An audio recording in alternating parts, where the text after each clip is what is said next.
The world is already teeming with people today. Some countries have reached overpopulation and could not almost feed all the mouths of its countrymen. Overpopulation is now considered an international crisis, and it is not only the job of the government to taper the overgrowth.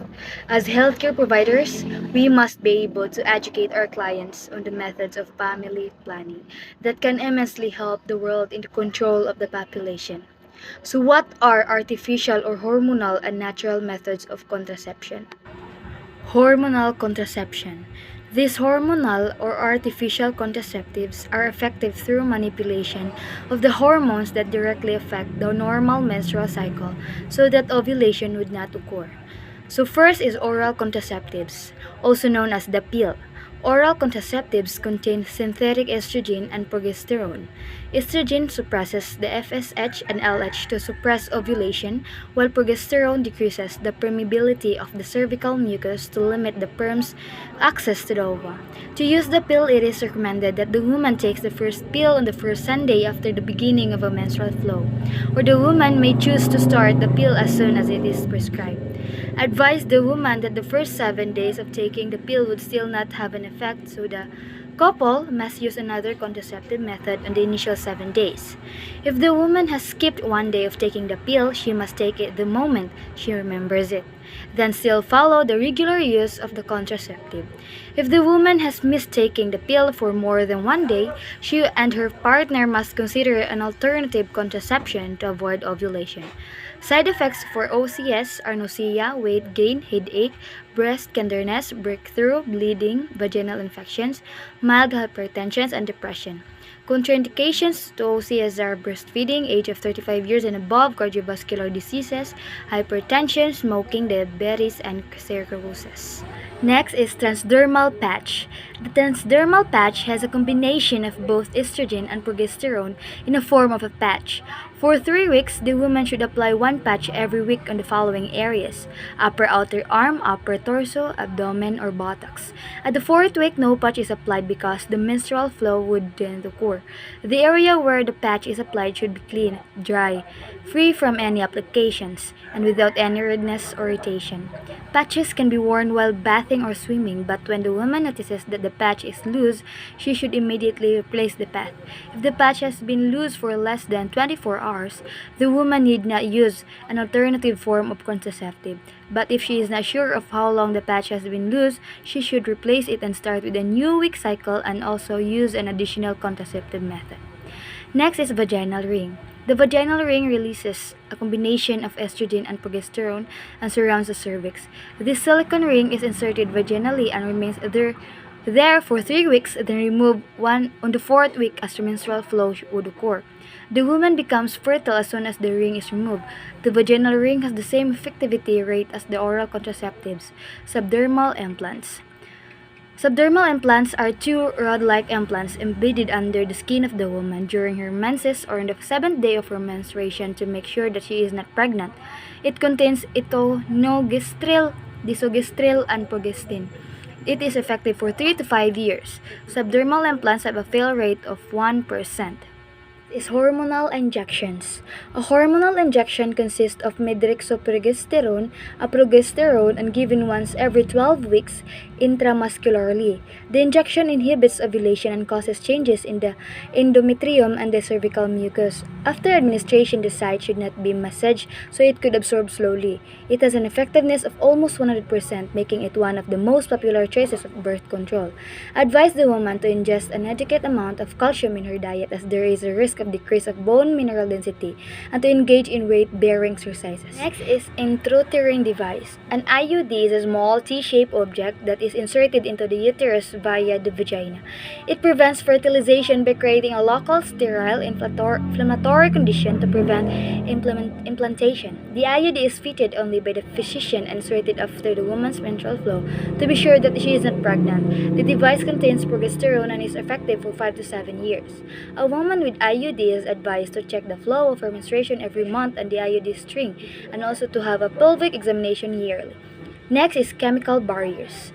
Chemical barriers such as spermicides, vaginal gels, and creams and glycerin films are also used to cause the death of sperms before they can enter the cervix and also lower the pH level of the vagina, so it will not become conducive for the sperm. These chemical barriers cannot prevent sexually transmitted infections. However, they can be brought without any prescription. The ideal fail rate of chemical barrier is 80%. Next is diaphragm. A diaphragm works by inhibiting the entrance of the sperm into the vagina. It is a circular rubber disc that fits the cervix and should be replaced before coitus. If a spermicide is combined with the use of a diaphragm, there is a failure rate of 6% ideally and 16% typically. The diaphragm should be fitted only by the physician and should remain in place for 6 hours after coitus. It can be left in place for not more than 24 hours to avoid inflammation or irritation. Next is cervical cup. The cervical cup is another barrier method that is made of soft rubber and fitted on the rim of the cervix.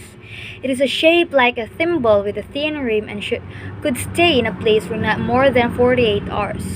Next, male condoms. Males undergo vasectomy, which is executed through a small incision made on each side of the scrotum. The vast difference is then tied, cauterized, cut, or plugged to block the passage of the sperm. This procedure is done with local anesthesia, so advise the patient that mild local pain can be felt after the procedure. Advise the patient to use a backup contraceptive method until 2 negative sperm count results are performed because the sperm could remain viable in the vas difference for 6 months. There is a 99.5% accuracy rate for vasectomy and has few complications. The male condom is a latex or synthetic rubber sheath that is placed on the erect penis before vaginal penetration to trap the sperm during ejaculation. It can prevent STIs and can be bought over the counter without any fitting needed. Male condoms have an ideal fail rate of 2% and a typical fail rate of 15% due to a break in the sheath's integrity or spilling. After sexual intercourse, the condom is removed to be disposed. Next is female condoms. These are also latex rubber sheaths that are specially designed for females and pre-lubricated with spermicide. It has an inner ring that covers the cervix and an outer open ring that is placed against the vaginal opening. These are disposable and require no prescription. The fail rate of female condoms is 12% to 22%. Lastly is the surgical methods. One of the most effective birth control methods is the surgical method. The two kinds of surgical methods are used by either the male or the female, and would ensure the conception is inhibited after the surgery for as long as the client lives. Next is natural method of contraception or fertility awareness. It is a method of contraception where a woman monitors and records different fertility signals during her menstrual cycle to work out when she is likely to get pregnant. The first natural method is abstinence. Abstinence is a natural method involves abstaining from sexual intercourse and is the most effective natural birth control method with ideally 0% fail rate. It is also the most effective way to avoid STIs.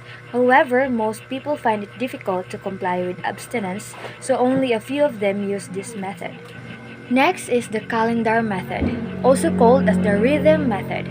This natural method of family planning involves refraining from coitus during the days that the woman is fertile. According to the menstrual cycle, 3 or 4 days before and 3 or 4 days after ovulation, the woman is likely to conceive. The process in calculating for the woman's safe days is achieved when the woman records her menstrual cycle for 6 months. She subtracts 18 from the shortest cycle, and the difference is the first fertile day. She also subtracts 11 from the longest cycle, and this becomes the last fertile day. Starting from the first fertile day until the last day, the woman should avoid coitus to avoid conception. It has an ideal fail rate of 5%, but when used, it has a typical fail rate of 25%. Next is the basal body temperature. The basal body temperature is the woman's temperature at rest. BBT falls at 0.5 degrees Fahrenheit before the day of ovulation, and during ovulation, it rises to a full degree because of progesterone and maintains its level throughout the menstrual cycle, and this is the basis for the method. The woman must take her temperature early every morning before any activity, and if she notices that there is a slight decrease and then an increase in her temperature, this is a sign that she has ovulated. The woman must abstain from coitus for the next 3 days. The BBT method has an ideal fail rate of 9% and has a typical use fail rate of 25%. Next is the cervical mucus method. The basis of this method is the changes in the cervical mucus during ovulation. To check if the woman is ovulating, the cervical mucus must be copious, thin, and watery. The cervical mucus must exhibit the property of spin barkate, wherein it can be stretch up until at least 1 inch and feel slippery. The fertile days of a woman according to this method is as long as the cervical mucus is copious and watery on a day after it. Therefore, she must avoid coitus during these days. When used typically, it has a fail rate of 25%. Next is symptothermal method. The symptothermal method is simply a combination of the BBT method and the cervical mucus method. The woman takes her temperature every morning before getting up and also takes note of any changes in her cervical mucus every day. She abstains from coitus 3 days after a rise in her temperature or on the 4th day after the peak of a mucus change. Symptothermal method has an ideal failure rate of 2%. Next is the ovulation detection. The ovulation detection method is an over-the-counter kit that can predict ovulation through the surge of luteinizing hormone that happens 12 to 24 hours before ovulation. The kit requires the urine specimen of the woman to detect the LH. The kit is 98% to 99% accurate and is fast becoming the method of choice by women.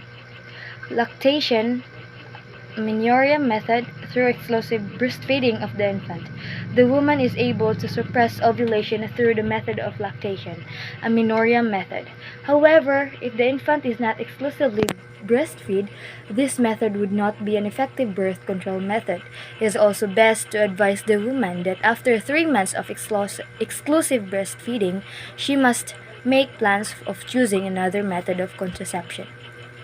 Lastly, coitus interruptus. This is one of the oldest methods of contraception.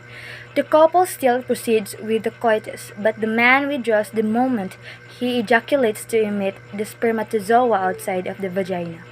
The disadvantage of this method is the pre-ejaculation fluid that contains a few spermatozoa that may cause fertilization. Coitus interruptus is only 75% effective because of this.